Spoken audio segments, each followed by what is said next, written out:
Look what I found here in the Palm Beach show. Espresso machine. Look like an engine from Lamborghini. Or what is this?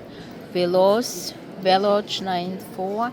So this is the area when you can put your cup and you cappuccino or whatever espresso, whatever you be put it inside. And this is what you be drinking. Very interesting. It says Espresso Veloce. And just take a guess. What do you think? What is the price for this item?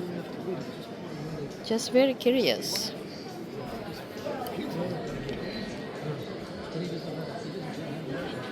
Yeah, and this is in Remington Refill Cane. So this is the booth from all the way from Fort Lauderdale to Daniel's Antiques. Daniel Antiques.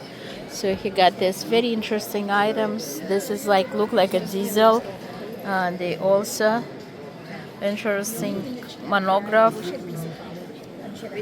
It's really it has a fantastic found here. This is a little boat.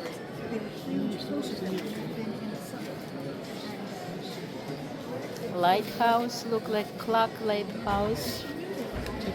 And do have Louis Vuitton bag, a box. You can see this Louis Vuitton collection of the boxes here. And this is the books, trunk bags. Very interesting. So guys, go back to this espresso machine if you guess the price. But I already know it. It is $25,000. Yeah, this is unique espresso machine. If you want to try to make a coffee in the morning, espresso machine, 25,000. So you can get Daniel's Antique in Fort Lauderdale. Valentina, live from Palm Beach Show, 561-335-9459. Thank you for watching. Espresso machine.